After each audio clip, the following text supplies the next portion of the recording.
So in this video, I want to talk about a question that one of the barbers asked, and it was a pretty interesting question, so let's get into it. This is a Volt Senior, came here to get boosted, and it's from this package, and there you go. 4 hours of runtime, 7200 RPM brushless motor, which comes with a special shaft, which is our custom shaft, which gives you a much better torque in comparison to Gamma's shaft, and there you go. And the noise. At the moment of truth, the carpet test. It's not a complete test without a carpet test, so there you go. What else even you want? There you go. So it cost $65 to boost this Volt, and the barber asked, what if I wanted to buy a new clipper with that $65 or the number around that? What are my options? So let's see what $65 or a number around that will give you in Middle East. So let's go for it.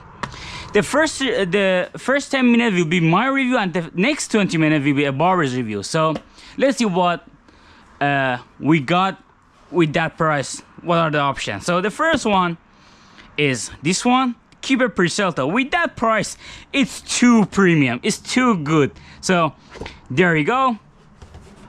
This is a clipper itself, and there you go. So let's a little bit talk about it. Let's see what we got. So there you go. 2.5 hours of runtime, 7200 RPM rotary motor with a very high quality blade with a very high quality coating. It's just very good on coating. So this is the exact same vapor blade that you see on Gamma, the exact same manufacturers, and it's just perfect. And the design of the small blade, this was very good. It's too good for a rotary motor. So why it's good? So this is the Volt, a small original blade which has a lot of friction with the bigger blade, and this is the Percelta's small blade, a very small friction point, which makes the motor handle it much easier, and puts a little pressure on the motor. It has a very small friction, so the motor will run for much longer. And the motor uses the Gamma shaft, which makes it super torque, so it's pretty wild. And there you go. So 7200 RPM rotary motor, which is enough. Even 6800 is enough. So there you go. And the lever is clicky.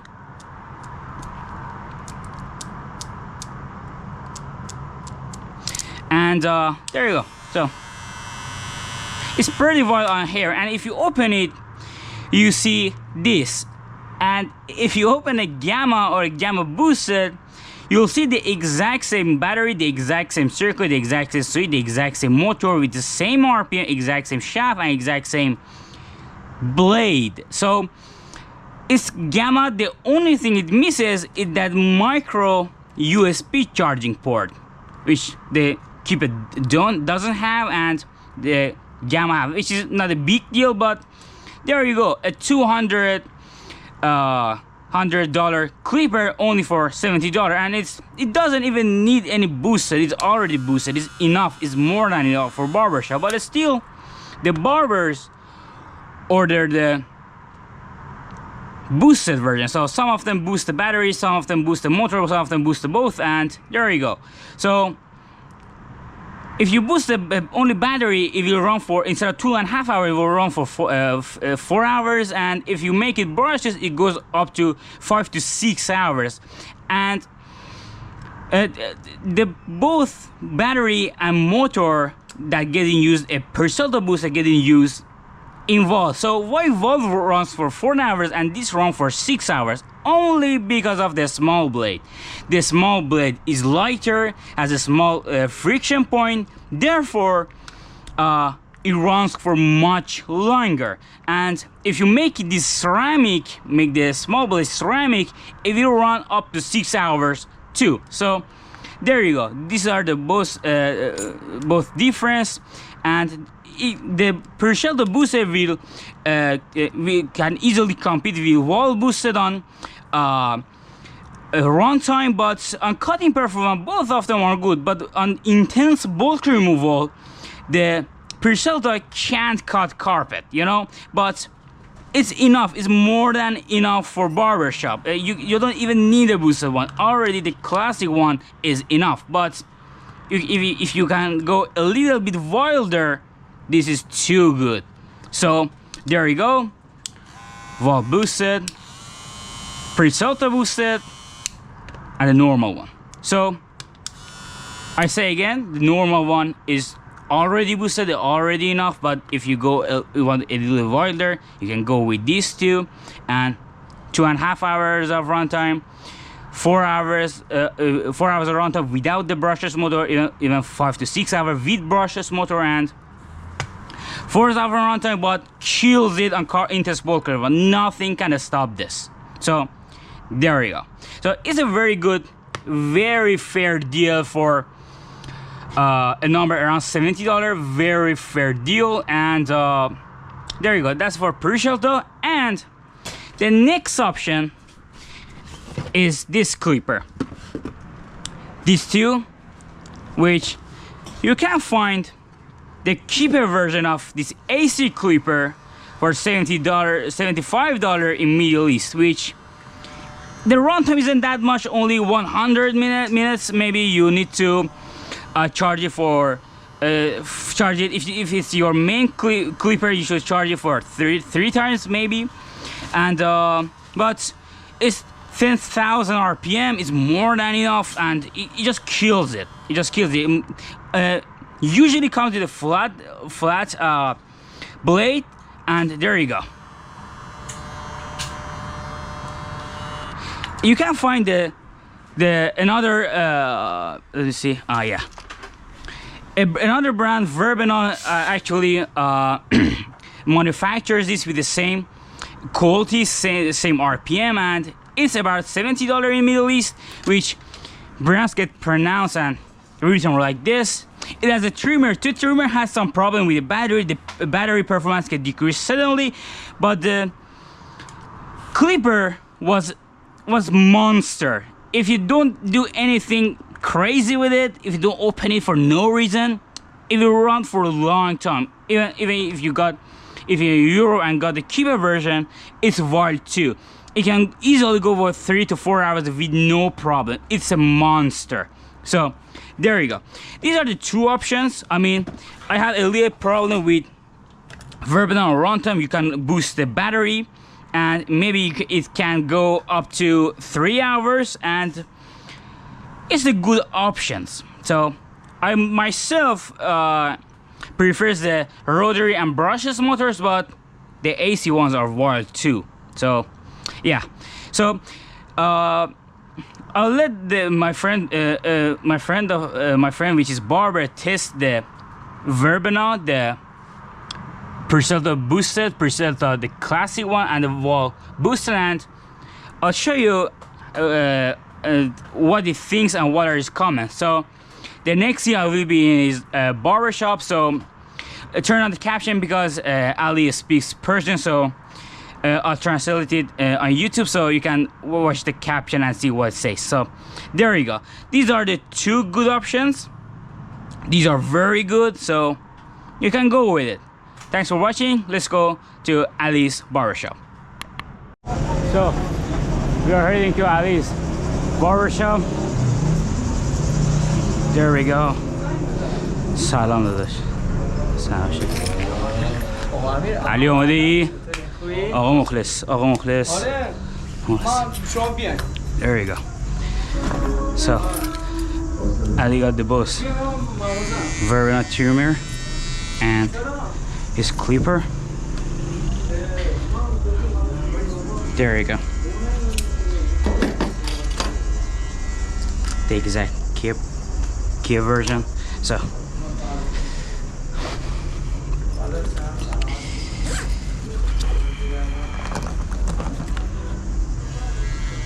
same design, everything is similar. There you go. So the man itself. There you go. So start testing. Let's launch the Arsenal.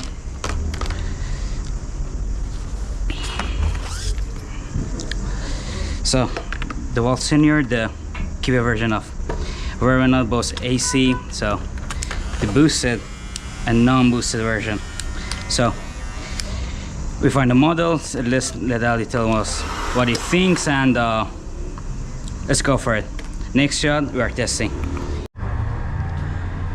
سلام دوستان، امروز اومدیم که موهای آقا امیر رو بزنیم.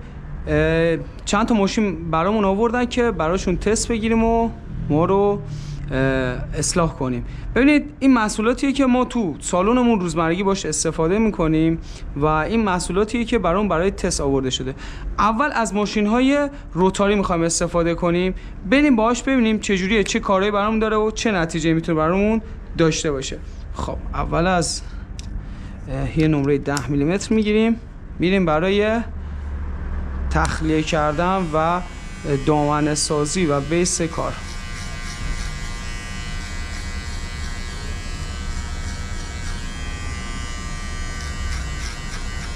چیه؟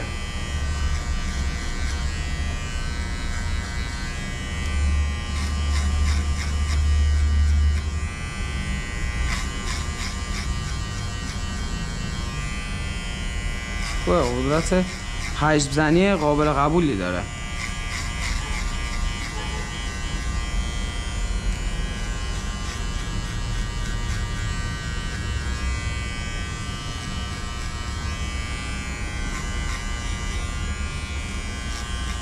یه نکته راجع فید بهتون بگم، همیشه سعی کنید منطقه مشکی فیدتون رو مشخص کنید، چون منطقه مشکی فیدتونه میاد نوع فیدتون رو مشخص میکنه. الان دقت کنید، من یه فیدی با دامنه بالا در نظر گرفتم چون منطقه مشکی تو این محدود است.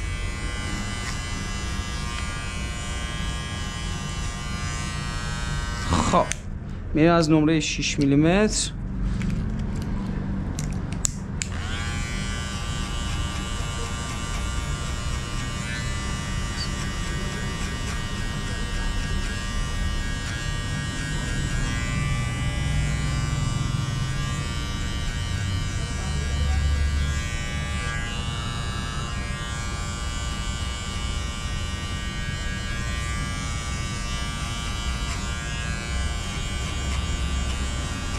بیس کار ساخته شد.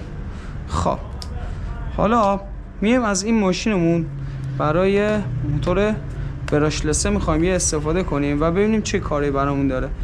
میریم ناحیه روشن فیدمون رو از ماشین پرشیلتا با موتور براشلس که بوستد شده استفاده میکنیم. واو، دور موتور خیلی منظمی داره، لرزشش هم نسبت به روتاری خیلی قابل قبوله و کمتره. چیه؟ میریم برای ساختن محدوده روشن فیدمون.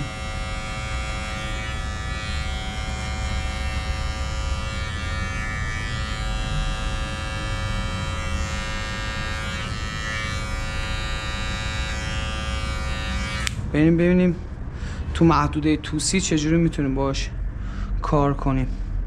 خب نمره 3 میلیمتر. خب یه گارد بهش میدیم. خب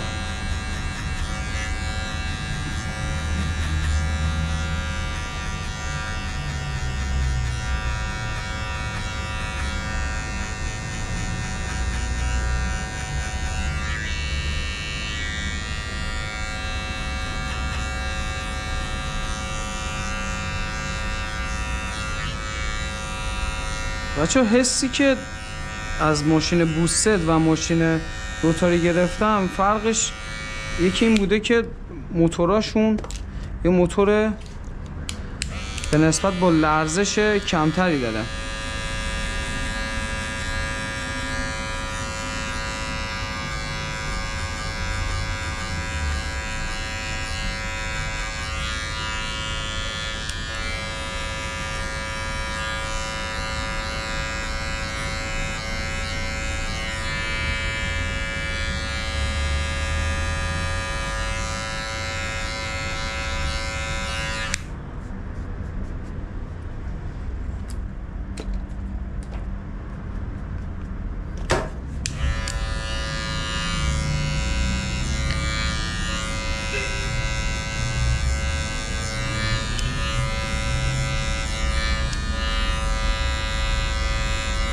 خوبیه.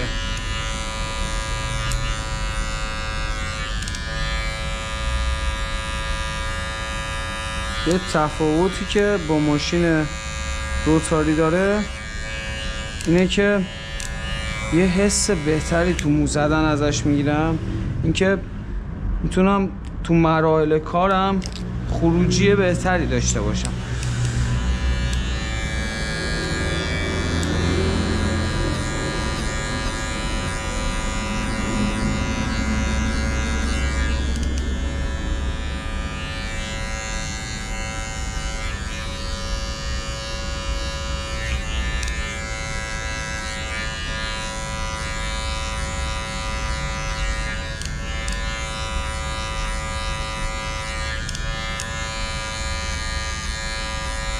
این داشتن نظم تو دور موتور میتونه خیلی راحت تر بتونم منطقه توسی فیدم رو بسازم بچه‌ها.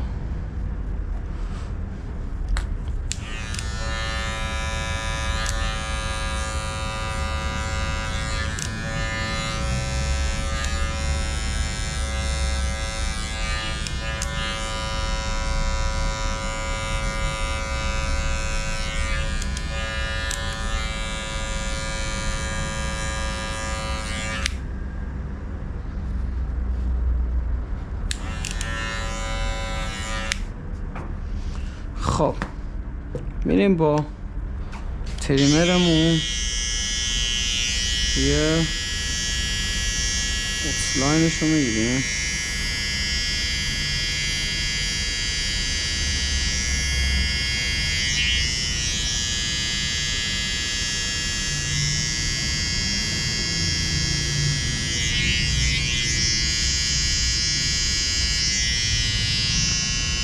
دقت کنید تو فیدتون هرچی منطقه روشنتون شفاف در باشه فید بهتری خواهید داشت.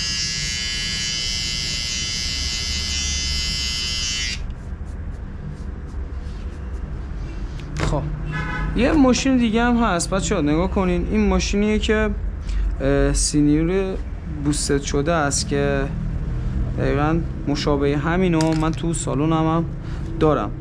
یه تفاوتی که این دوتا با هم دیگه داره اینه که بچه‌ها البته هنوز باش استفاده نکردم ولی یه ماشین من خیلی سبک‌تره. اینو من حتی میتونم رو ترازو هم بهتون نشون بدم. دقت کنین این ماشینیه که سینیوره. روشنش کنم بچه‌ها.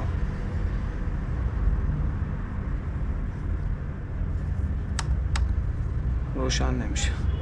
خب دقت کنید بچه‌ها 358 گرمه و این ماشین ماجیکی که داریم 267 گرمه. به این ماشین به نسبتاً یه اختلاف 100 گرمی با هم دیگه داره که خیلی راحت تر میتونم کارامو باش انجام بدم. فوق العاده است. دور موتورش هم موتور براشلس داره. اگه دقت کنین خیلی منظم دور موتورش. خب میام تست میگیرم توی محدوده مشی و توسی فیدم.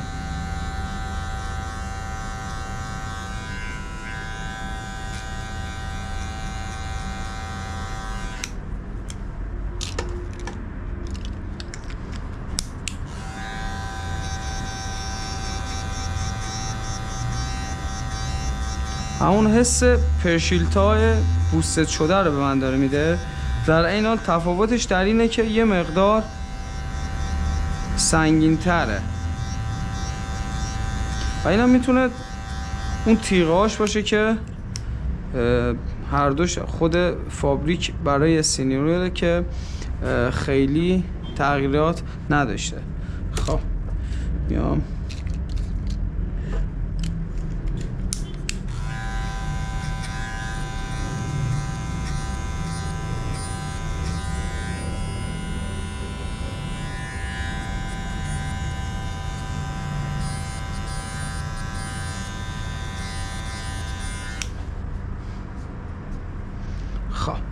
حالا برای اینکه تو قسمت مشکی فیدم یه حالت مشکی نرم داشته باشیم، میام از قیچی پیتاژ استفاده میکنیم.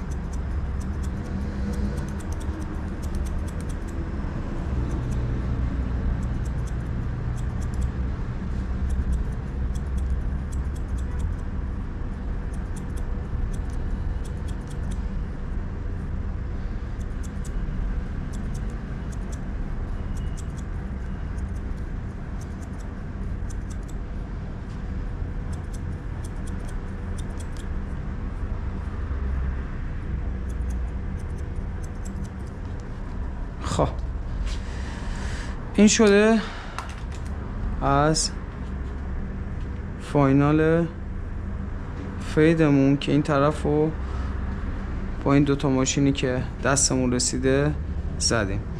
ولی خب اگر بخوام نتیجه گیری کنم، این موتور براشلس پرشیلتا یه موتوریه که حس خوبی به من داده و حرکت تیغاش هم میتونست با دور موتورش یه جوری باشه که بتونم خیلی به راحتی فیدم رو انجام بدم و یه نتیجه خوبی رو داشته باشم.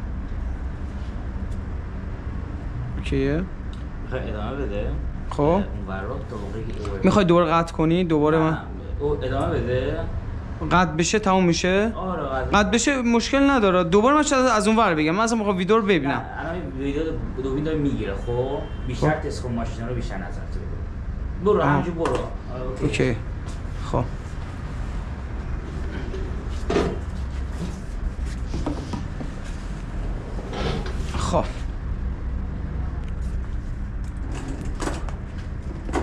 We will test the clippers until the camera gets overheat, so let's continue with it.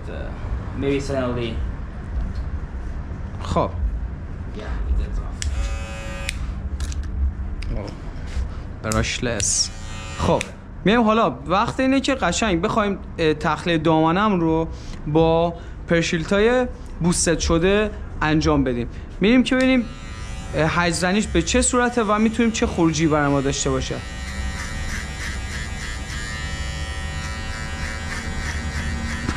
خیلی خوبه، یه برش منظم و اینکه یه خروجی خوب، نظم تو برشش فوق‌العاده است. سرعت دستمون رو یه مقدار بالا میبریم. الان توی کلیپرهای تو رنج $70 وربنام شارت کردم. خب وربنام رو بگو. وربنام الان با وربنام میتونم این کار رو انجام بدم، یه تست بگیریم و نظرم راجع به وربنام بخوام بهتون بگم. ببین وربنام ماشین خوبیه، خب در عین حال ماشینیه که یه مقدار چون به خاطر دور موتوری که داره فرصت خطای کمتری به ما میده. اونم علتش اینه که کسایی که تازه این کار رو شروع کردن به خاطر دور موتوری بالاتری که داره میتونه خطا تو فید به من بده و اینکه یه مشکلاتی برام تو فید به وجود بیاره و وقتمو بیشتر بگیره. در این حال کسایی که مهارت بیشتری دارن میتونن بیشتر از این ماشین استفاده کنن و بهشون توصیه میکنم. خب بیس کارمون رو ساختیم، بعد میریم که برای ساختن دامنه از این ور یه طرف یه فرمول فید دیگه استفاده میکنیم. میخوام ببینم نتیجهش برای من به چه شکله.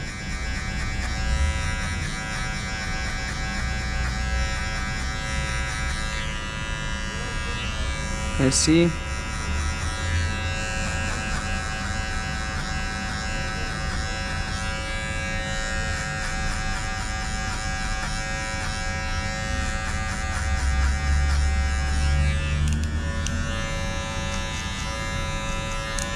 خروجی که از این ماشین تونستم بگیرم این بوده که یه هندلینگ به نسبتا قابل قبولی داره، یعنی راحت تو دستم تونستم باش کارم رو انجام بدم و اینکه برش خیلی منظم تری نسبت به ماشین های دیگه داره بهم میده. جالبه خیلی. خب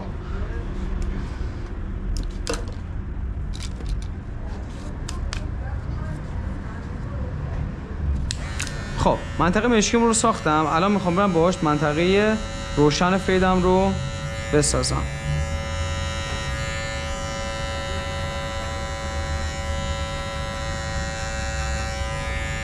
قدرت صفر سنیش هم یه قابل قبول اوکیه.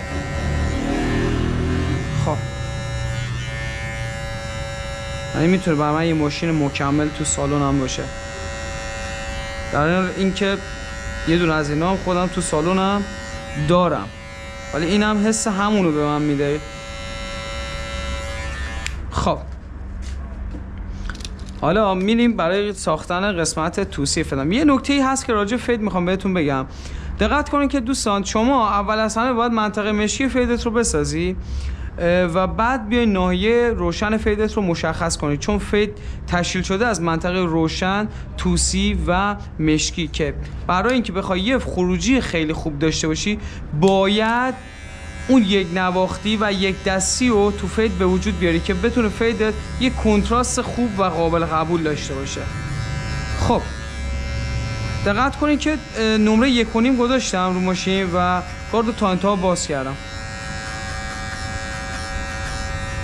با کنترل فشار دستم و اون دور موتور منظمی که داره، دقت کنید من با نمره 1.5 میلیمتر وارد محدوده 4.5 شدم.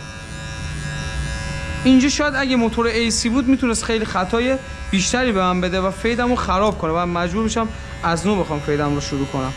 گاردم رو میبندم، میام پایین، مجدد یه لاین دیگه باز میکنم به این شکل.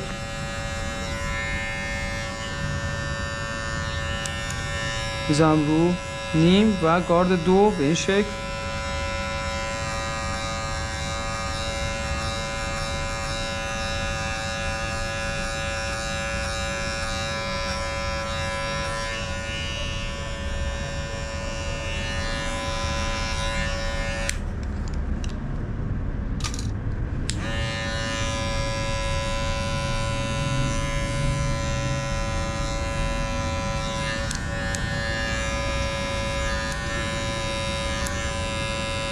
میتونی از چه با سنیور وبنر در مورد تفاوتش رو با پوش پرولیست بگیم؟ تفاوت سنیور و وبنر تست کنیم. آره. خب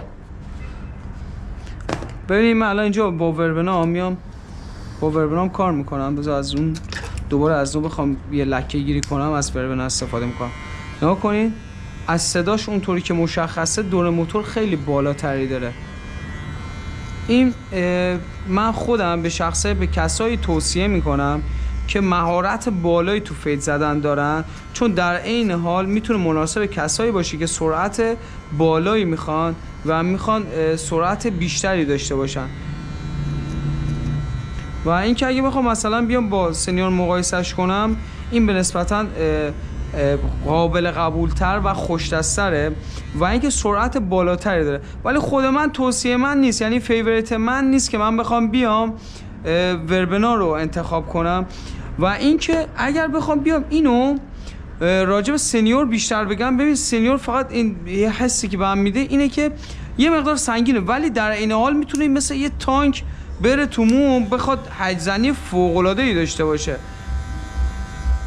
و اینکه حسم اینه که به خاطر تیغایی که داره، چون این باگ خیلی از ماشینای وال دارن، میتونه تیغش زود داغ کنه، باید یه حرکت یه فکری به حال تیغاش کرد.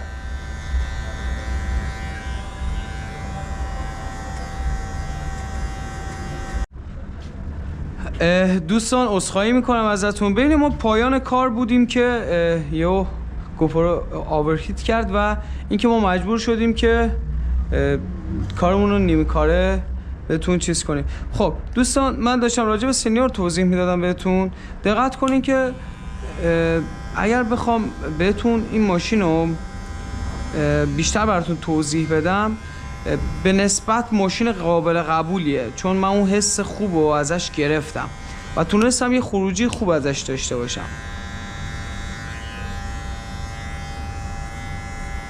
چون تیغهاش هم با هم دیگه نزدیک شده، میتونم به راحتی تو ناحیه روشن فیدم لکه گیری کنم.